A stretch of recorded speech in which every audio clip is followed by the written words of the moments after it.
Welcome to LabAroma Podcast with me, your host, Colleen Quinn. This week, we bring you a very different and a very special episode of the LabAroma Podcast. Justin is an author, philosopher, and the founder of the Centre for Cultural and Naturalist Studies, which is a Californian non-profit organisation working with the underprivileged children, as well as offering disaster relief in countries around the world. This podcast touches on the spirituality of the cannabis plant, but also the spiritual beings we all are when we have the courage and insight to tap into that. This was a very personal and a very profound podcast, so I hope you guys find it as interesting as I certainly found the conversation. Justin, thank you so much for doing the LabAroma Podcast with me today. It is an honour to have you with us. It's my pleasure. So I'm going to jump straight in. You have been a philosopher and an author, thinking, speaking and writing about contemporary Western culture for decades. Where did it all begin? How did this interest be ignited in you? Well, that was a long time ago, and even though it was a long time ago, a transition of that type is always rememberable. So in my early 20s, I was I was a gambler. And I was a businessman, and I was very much connected with activities and rushing around and accomplishing. And then somebody handed me a joint. And I slowed down and realized there was a whole nother level of things that I wasn't aware of, that both internal and external, both physical, emotional, and intellectual. And things changed for me. I became interested in the exploration of the deeper states of thought, feeling, and movement, and developed even a scientific method for exploring. And that's part of the reason I was and am interested in having a dialogue with you, because I recognize the science in what you do, and I've looked into some of the research you've done, and I have a lot of respect for science and scientific methods. I am a little of a questioner of the application of science, and so I'm curious to talk to you about that as well. Okay, great. So this is going to be a two-way podcast. I hope so. We both got questions. Well, so let's stay with the science for a moment, and I'm gonna quote a line from one of your books, if you don't mind, because I'd love you to talk to me about this. And it's really simple but so profound. It is: I learned how to be a scientist from pursuing relaxation and curiosity. Yes, well, that's accurate. I think to say that there's so much beneath the surface of things that ordinary life skids like a stone across the water and rarely descends to the surface of things. And each moment of life, because life is a sequence of moments, has a beneath the surface of things and has a surface of things. So in a day or in an hour or even in a few minutes, there is a potential for exploration. And something I understood fairly early is that our culture is really nurtured by the idea of explanations, that if we can explain something, we can leave it behind, but we really never get to explore that which we explain. So I think the purpose of science is to explore that which we otherwise would explain and dismiss. Yeah. I like that. We explain it, we explore it enough so we can just leave it behind and move on to the next thing. But actually diving deeper into something is where the richness is. Yeah. So talk to me about what happened when you were handed that joint, because, you know, so we can talk about lots of things here, especially your non-profit work. But what happened when that joint was put in your hand? Was it the plant alone that enabled you to slow down from that world you were living? Or what was it about that experience that had such a profound impact? Well, at the moment, it was confusing. It was somewhat elevating, somewhat opening, but definitely confusing. But since then, my research and my experience has told me, and quite confidently, that everything that takes place for a human being is already, in a way, taking place, but obstructed. and any superimposed element from, you might say, from the outside is only effective in that it releases something that's already there. So I see that in terms of consciousness, in terms of psychology, in terms of all the different facets, emotional, intellectual, or physical, that we endeavor to alter, is that the idea of adding something on is, I've discovered, somewhat of a distortion, although I'm sure there are exceptions. And really the science is to discover how we can let our naturalness come out. Because I have developed from being cynical. I grew up in New York City, and that's really a very cynical environment to grow up in, and very little regard for human beings in their capacity, mostly negative thoughts. And since then, I've developed a really deep regard for the capacity of a human being when released. I see as that capacity is rarely released, and creativity is rarely released, and originality is rarely released, but I see it as being there. And I see that any element that can help release that has two issues to deal with. One, the dependency on the releaser, because with any external element, if it's effective, then we become dependent on its effectiveness. And if it isn't effective, we don't have that problem. But to actually use something properly, use whatever that external element is to give us a feeling of what we really have within us, and then put our energy into seeking that something within us rather than to find different ways to stimulate it. Mm-hmm. How much of that do you think is dependent? So for the external person, how much of that is dependent on their environment, or do you think that we can find that quietness in our mind to explore that originality and that creativity in any environment, as long as we spend time internally or with our own internal dialogue? Well, I think environment is powerful, and there would be, if a person's practicing meditating on the subway is probably not as easy as meditating in one's room. So one can't deny the power of externals, but to understand that the capacity to be calm is within a natural capacity within a human being, and the capacity for compassion is within a human being. The capacity of perspective is within a human being. Now, certainly external circumstances can challenge that. If somebody is careless and they hit our car with their car, the capacity of compassion is definitely challenged. To see that person was in a rush, that person was having trouble that day, but they screwed up our car, so the compassion is difficult, but it is possible. And I've seen that possible from the laboratory, the main laboratory I've worked on, and that's myself. That changes in myself have evidenced me, because I'm not any way remarkable. I'm a human being, and I have the equipment of a human being, and so does everybody else. So I have seen that we do, in a training period, certainly, we have to adjust our external environment, or we'd never learn the things that we need to learn. But in actual practice, depending too much on the environment for our attitude can be deceptive. I like that concept that the training environment certainly needs to be different, which is maybe why so many people find themselves in, or so many people that seek this actively find themselves in ashrams or in India or in different parts of the world to completely change their environment in order to change their mindset, or at least change their thoughts.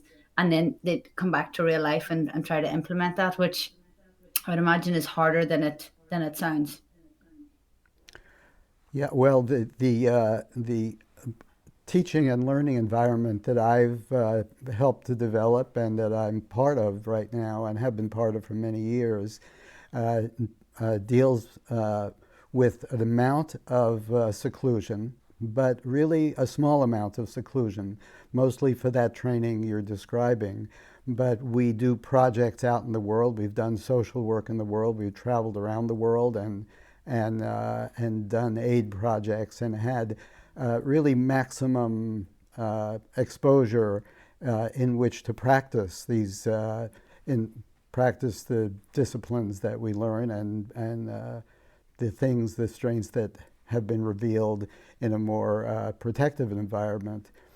So I do think some combination of those things is necessary, and have tried to develop that. It's challenging to develop that because a protective environment is intoxicating in a way, because you get to imagine that you're strong, you get to imagine that you're loving and peaceful, and especially if you surround yourself with people that agree with everything you do. So being out in the world and having exposure to commerce and exposure to finance and exposure to crafts and different things is definitely, in my opinion, part of any discipline that's going to have lasting effect. Yeah, I suppose you have to bring those practices into real life if you want to live in real life. Well, your practice is definitely involved in real life. So can I ask you a question now? Yes, your Okay. turn. I'd like to know your philosophy. I know part of the research that you've done, part that I have tremendous respect for, is the use of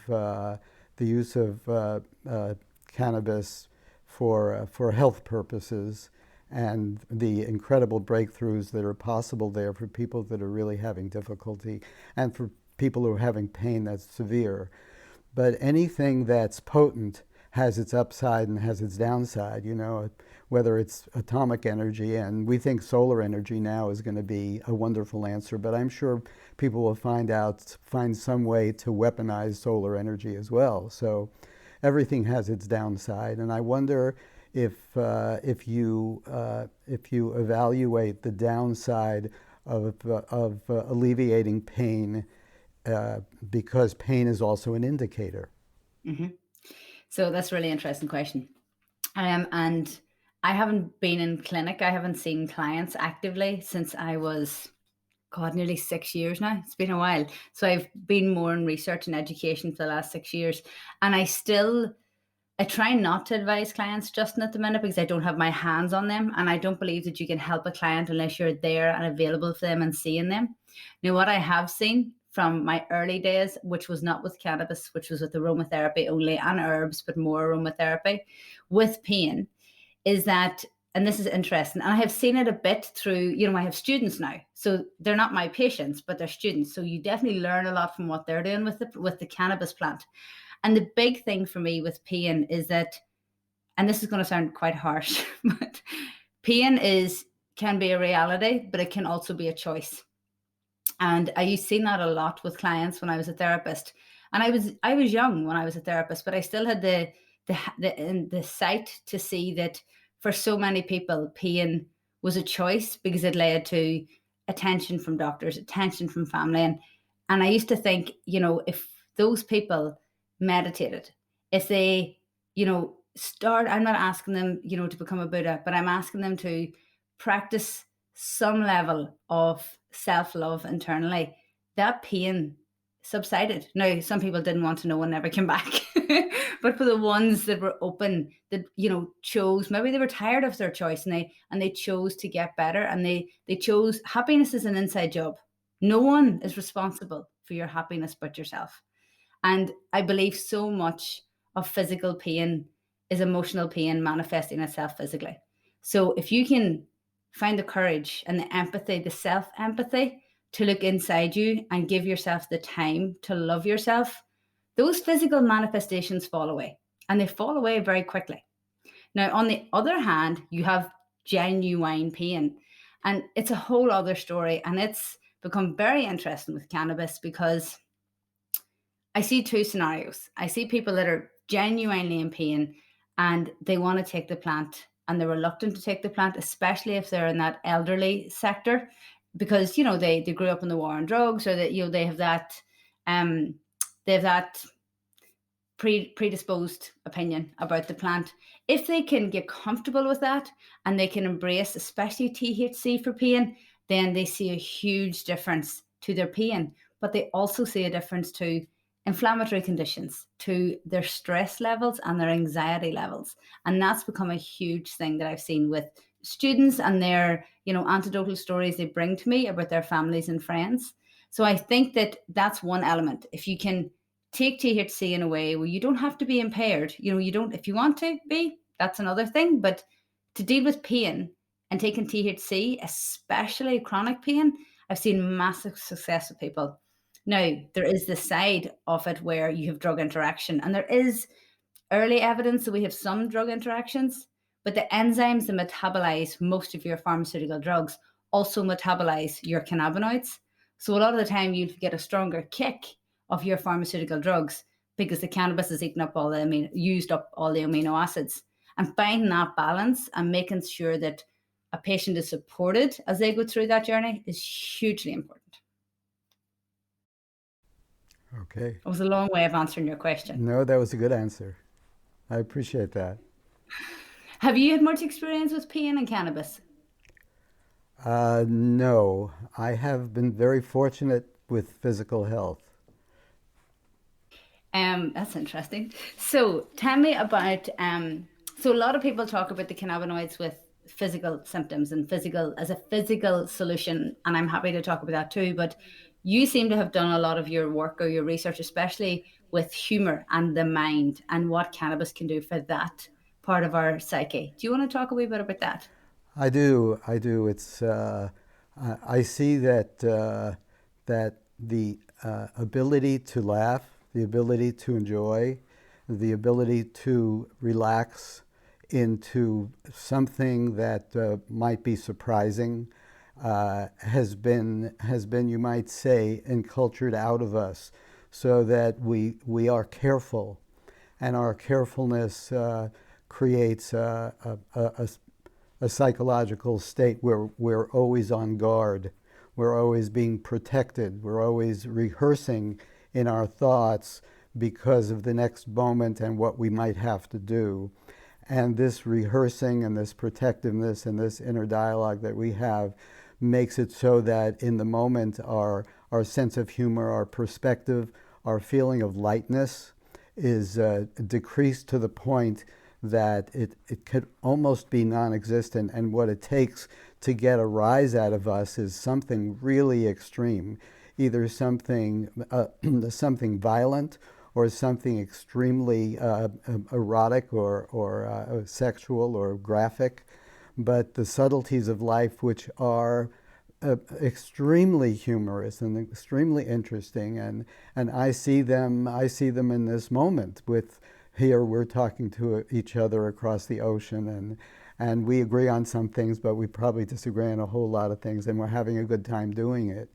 I mean, there's something about the capacity of a human being to enjoy the moments of life that really can answer so many questions. That lightness can answer so many questions. We put the weight of our lives on things that just won't hold that weight. Whether it's success, it's always success in something, whether it's success in a relationship, success in business, success in self-image. So much weight around those things that it quells out our humor, and we're not allowed to feel good about things unless we come in first. And coming in first is a very demanding, I'll tell you something funny, that when I first heard your name, I thought of this line in a song, and I hope I can remember it right. I like my sugar sweet, but I don't like rushing, and something else. And it's from a song called The Mighty Quinn. Oh, really? And I don't know if you're a Bob Dylan song fan, but I thought of that song, The Mighty Quinn, when I heard your name, and I thought of that line in it, and so I thought, I got to do this interview. So that's what convinced you, Bob Dylan. Bob Dylan has taught me a lot because being able to listen to poetry, especially with music, which makes it easier, being able to listen to poetry can be really opening, and that's another effect that I noticed definitely from smoking marijuana, was that it taught me that there's a whole exploration that can happen with ideas and words. They're not always for selling and convincing, they're for exploring as well. And poetry is abstract, and fairy tales are abstract. And some people have difficulty with abstract language because it's always saying, people think, well, what does it mean? What does it mean? What they mean? What they mean? But it really doesn't matter so much what they mean. It means it's more important what you make of it. And I think I discovered that letting the mind run a little bit to someplace productive rather than where it usually goes, into worry and planning the future and lamenting the past. It's something I learned, it's something I value. So that's where I tripped over Bob Dylan. I love that. I love the thought of, leaving the past in the past and leaving the future where it'll come, and just living in the present. But it's hard to do it. And I feel like it's got harder to do it with society. I think there's people who are born and come through life and never learn that that's an option. Do you see that? I see that absolutely. Well, part of what I do, I see life comes in phases, and the early phase should be bold and exploratory. And if that early phase is not bold and exploratory, it really postpones that phase to later times. I don't think you can circumvent that phase. So, Thankfully. yeah, thankfully, actually. So I find people come to me, and whatever age they are, there's some amount of exploration that they haven't done. There are some things that have eluded them. There are some things that they're afraid to do, like something as simple as play music. A person can say, well, I have no musical talent. Well, anyone can beat a drum, and anyone can shake a cymbal. So we play with music a lot, and I find it's valuable because of its simplicity.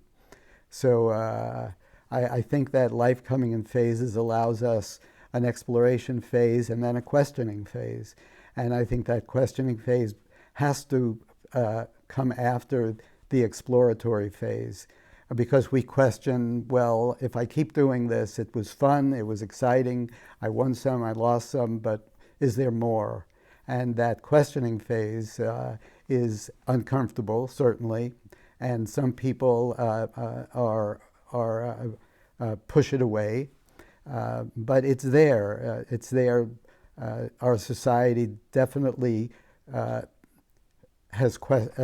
evokes questions, and should evoke questions, and our lives should evoke questions. Repetition should certainly evoke questions. When you say that you did something for a while, you dealt it with, and then you changed and you deal with something else.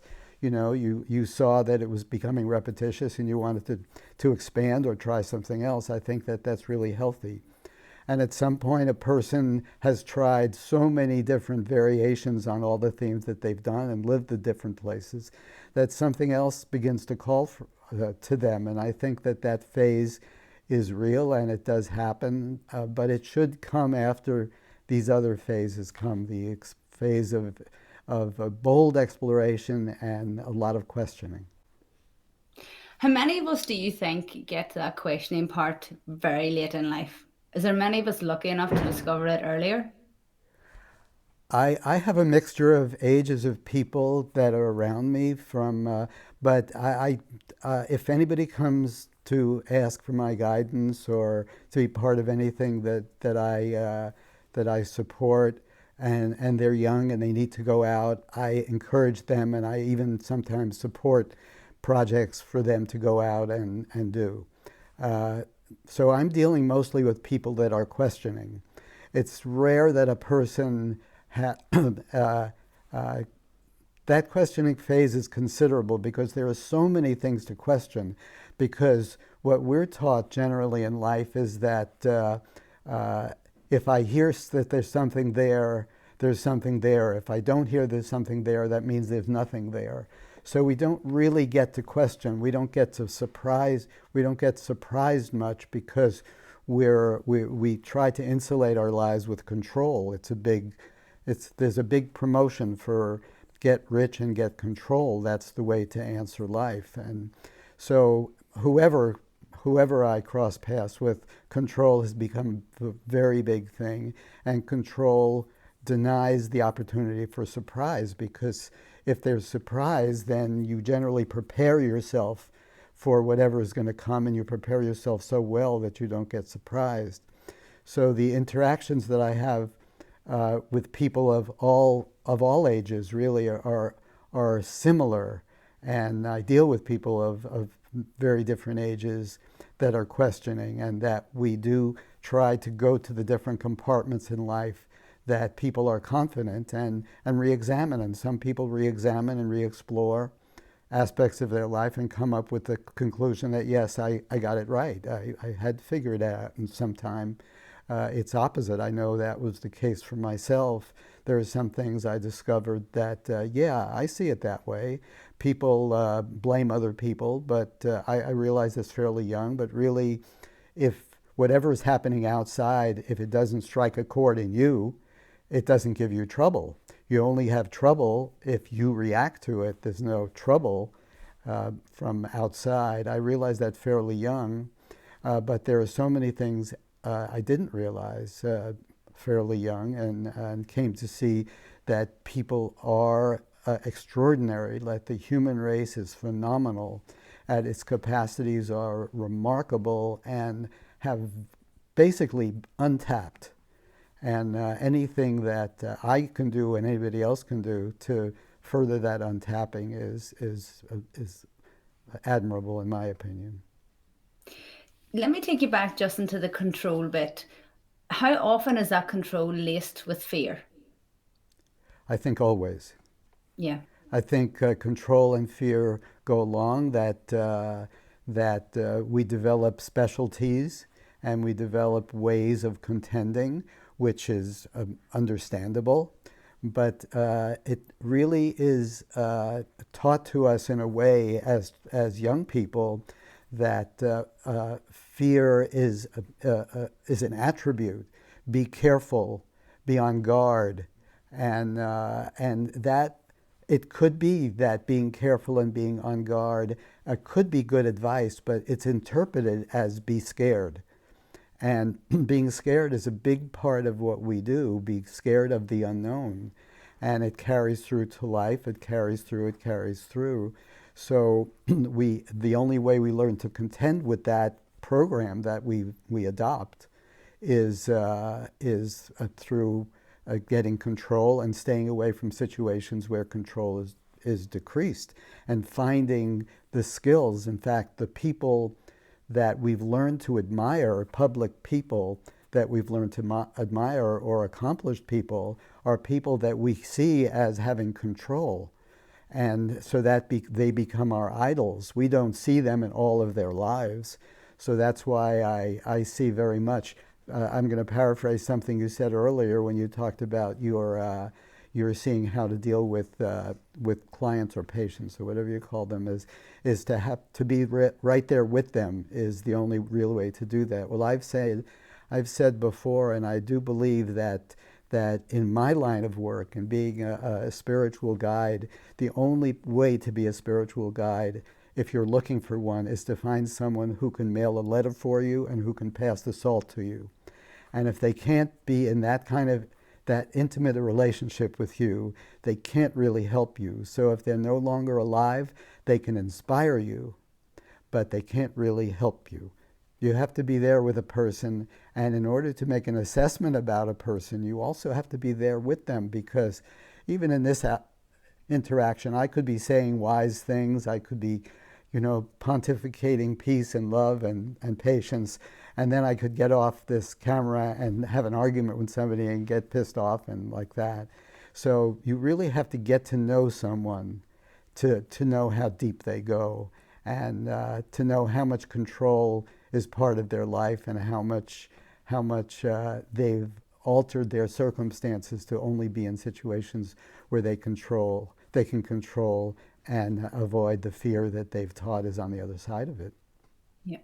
How do we break this, Justin? How do we break this? Because like I watch me teaching my nieces and nephew fear accidentally, and I'm not teaching them fear. I'm passing my fear to them. It's of small day-to-day things like, don't stick your finger in that, don't stand in that, watch the door. Day-to-day things that we indirectly, unintentionally instill fear in them. How do we break the cycle of raising kids to think fear and control are normal? Well, I think without awareness, it's impossible. I think even these things that you're mentioning, you recognize them because you're aware of them. I think so much goes on in the way that you're describing because everything big starts with something little. I'm sure in your chemical and scientific explorations, I was reading some of the formulaic hypothesis you have, and I have some background in science and math and chemistry, and so I appreciate that. And everything starts with an atom or a molecule, and behavior starts that way too. Nothing comes across full blown. Everything starts with a little thing. I mentioned at one time, I think I wrote about, in fact, in one of my books, a man called Anton von Leeuwenhoek, who was a scientist, an early discoverer of bacterial interaction. And one of his hypotheses was that everything big starts with something small. And he proceeded that way. And I believe that in behavior, looking at the moments is very important. And that takes a lot of awareness and patience and slowing down. Because if you see moments, what happened today, well, we had this big argument and something like that. There are so many little moments when you're saying to your niece or nephew or whoever you're talking about, say, for instance, something that's not physically dangerous, but you cross paths with someone that's overweight and you're with a little kid, and the little kid said, "Oh, you're fat," and you say to the little kid, "Don't say that, don't say that," like the person doesn't realize they're fat. Of course, the person realizes they're fat, and it could be even a relief for somebody to say to them, a child, especially in that innocent way, "I recognize that you're fat." But we teach the kids, don't say that, don't say that, it's impolite, not realizing the impact that we're telling this kid that politeness is really the most important thing. And politeness, of course, in a way is important, but politeness as a rule is a rule. So I think the awareness of these momentary things that we do to harm children and each other begins with the awareness that that's happening. And basically, I have brought awareness of the moment down to a science, whether it's negative emotions or reactivity to things, that to really study that in oneself, because that's where it's the clearest, is both fascinating and informative. Yeah, fascinating. So talk to me about, and very few people, I've mentioned this to a couple of people and they look at me quite blankly, so hopefully you won't. Cannabis and creativity. So yes, when I teach about cannabis, I will say certain cannabinoids are known to, have the potential to stimulate creativity. And no one's ever said to me, explain that, dive into that a bit deeper. They care about the physical attributes. Now that probably says a lot about the fact that they've come to a scientific person to learn from. So they may not be as concerned about the psychological elements of the plant. But how aware have you been over the years about cannabis having that ability to open your mind in a way that no other plant can? Maybe mushrooms, or more so mushrooms, but let's just stick with cannabis for a minute. How aware of that have you been? I cannot say I know about this, but I'll try. Very good. I rehearsed that before. That's really good. Lots of people try to do that accent and they just can't get it. Yes. Well, I think the first thing to know about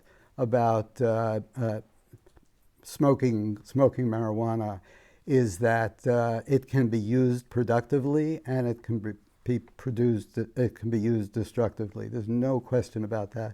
Addiction to anything, whether it's food, whether it's entertainment, whether it's using a device, whether it's some mind-altering substance, can be destructive. And if these days that learning is really not happening, it's either it's a good thing or it's a bad thing, but everything, it just goes that way.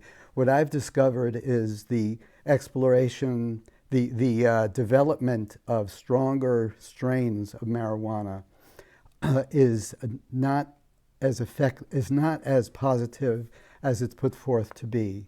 First of all, the social dynamic of passing a joint around is no longer available, because after you take one or two hits, you can't pass anything around because the weed is so strong. So the social dynamic has been eliminated so much from marijuana. I think if the social dynamic were eliminated from alcohol, that would be very, very considerable, because people like to get together over alcohol. And we even have a term called solo drinker, or whatever that, solitude drinker, or something like that. That's a derogatory term. But we don't have that understanding about marijuana, that something has been lost in the strength of marijuana. Something else has been lost in that everything that we get, that we apply to ourselves, that alters us, whether it's the stronger ones like LSD and mushrooms and psilocybin, or marijuana in its stronger form.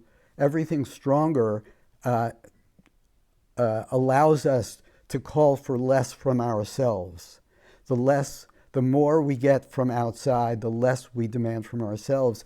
So that there is something not positive about this. So I say sometime, if the goal of marijuana or any mind-altering system is that you should be able to get to a point. Now I know this is a podcast, so you're not going to be able to see what I'm doing, but you'll hear what I'm doing. Is if you can put your two fingers together in front of your mouth with nothing in your two fingers and go. And hold your breath for a second and then let it out and feel the amazingness of that. That should be the goal of any mind-altering substance.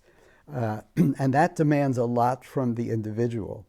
So I have noticed that aside from the details of what mind-altering substances can release, which is extraordinary, there are downsides, and those downsides should be recognized. Now, talking about the upsides, I think that there are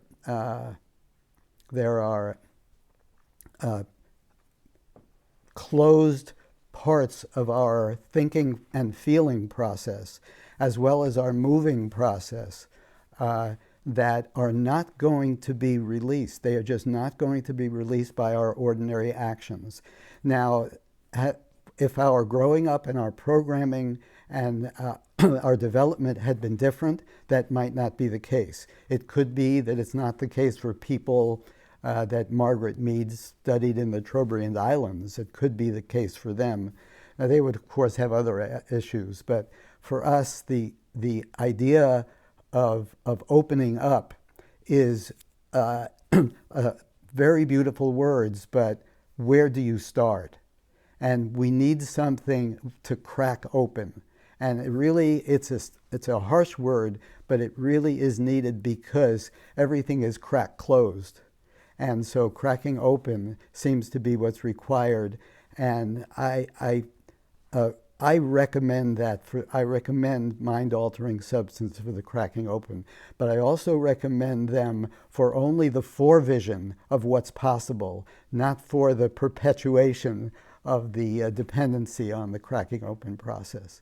But I do have tremendous value and have used those substances. I don't use them anymore, but I have used those substances for the purposes of that cracking open. And maybe somebody doesn't need them, but I can tell you that there would be no way that I would have the state of being that I have now, or the understanding I have now, or the capacity I have now, had I not had that assistance in cracking open. Do you think that the societal need to, let's stick with your term, to crack open, or people feel so compressed and so weighed down with the pressure?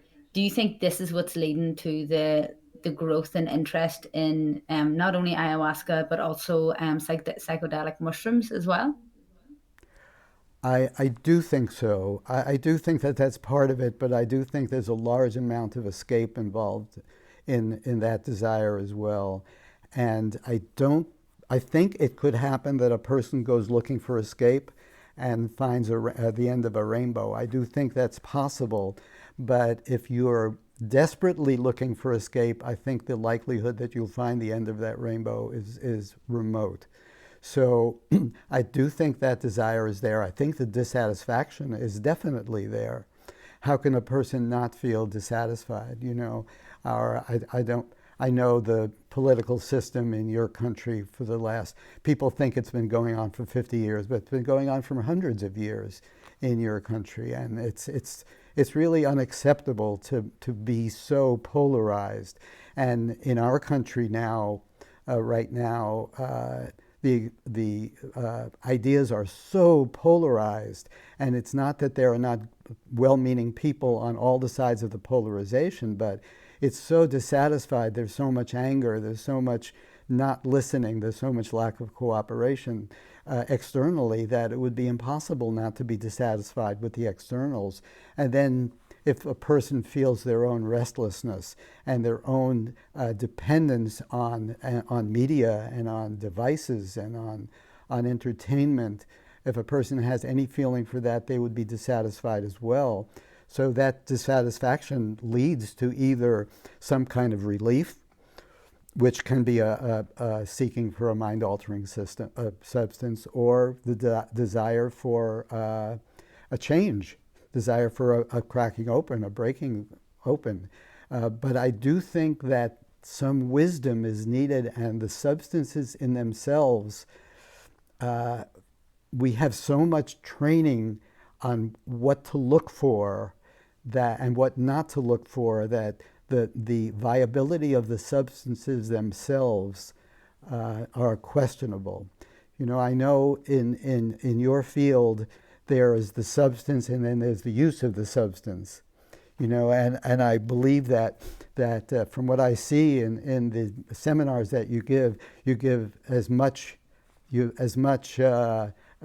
importance to the use of the substance as for the substance. I did, in fact, here's something funny, use this is years ago, that one of your companies, I don't remember, it had a woman's name, Mary Lou or something like that. What was the name of the company that you originally founded, the cosmetic company?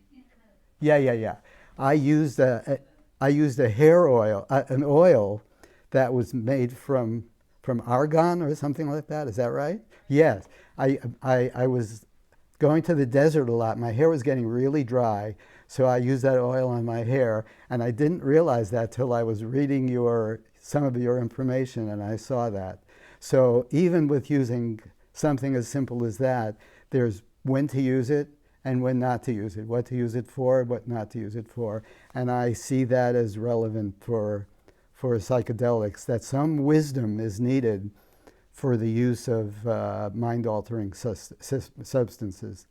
Is the situation, Justin, always better or more ideal if you are moving into those psychedelic substances, that you've come from a place of awareness, or even if meditation is a practice for you, as opposed to coming from a place where you have never heard of self-awareness, you've never sat down for 2 minutes on your own? Is it better if you're coming with some kind of self-awareness? That's an interesting question, because I've dealt with enough people in both cases to know that there is no rule for this. Sometimes naivety is a tremendous gift.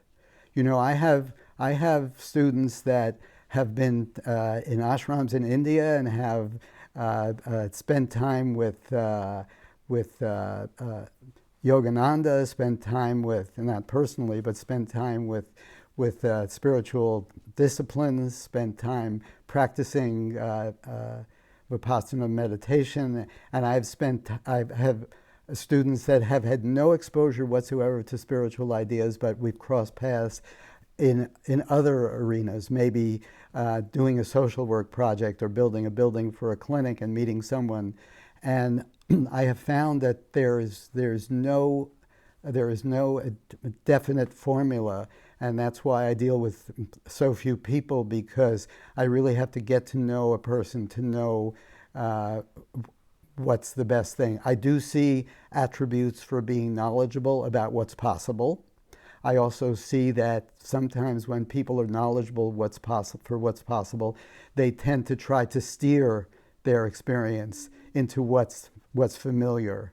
And really the opening power of mind-altering systems is to steer you into what you don't know about, to unknown territory. But some people have a stigma about unknown territory is going to be bad, and I think that's an unfortunate stigma, whereas people who have no experience whatsoever can really be surprised. Although I've seen the opposite. I've seen people who have no experience whatsoever feel intimidated, and it's just too alien for them. So I believe in baby steps. I don't believe in the shock system. I believe in going slowly, because everything that's been annexed onto us or that we've adopted it slowly.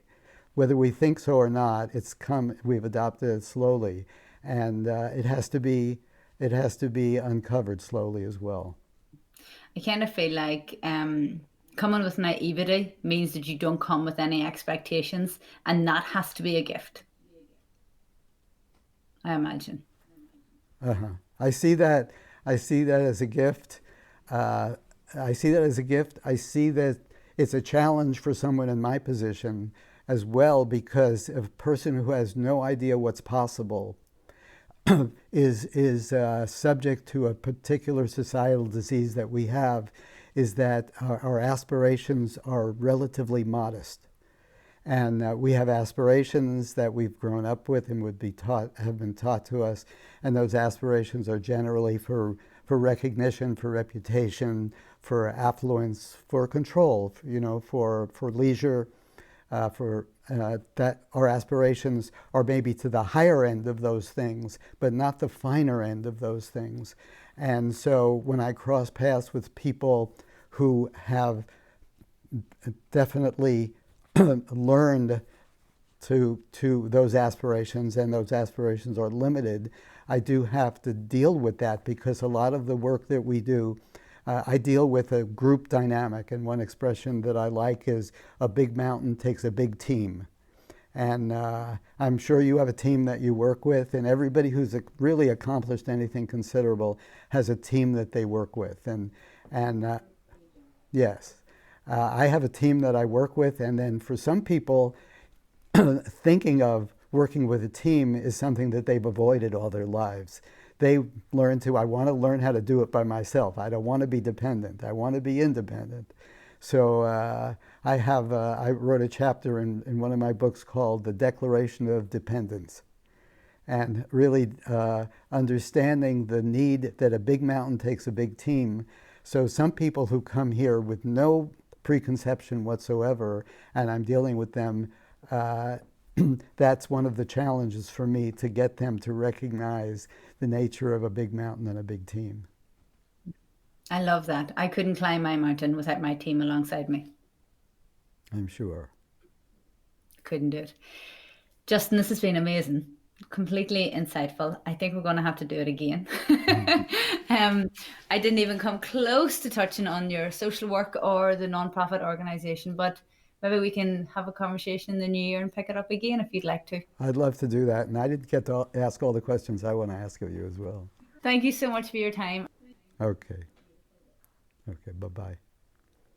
I hope you found this episode interesting, and if you found it thought-provoking, go ahead and check out more of Justin's work, especially his written words. I done a lot of research ahead of this podcast and I really resonated with his written work. So check that out. There are some links in the episode notes, and dive into the fact that Justin for years has been assisting people in their search for inner meaning while working with small groups of people and dedicating his time to understanding contemporary human behaviour, both firsthand and theoretically.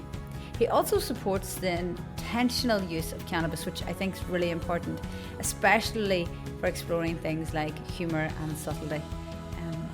It was a really interesting one for me. So I hope you enjoyed it.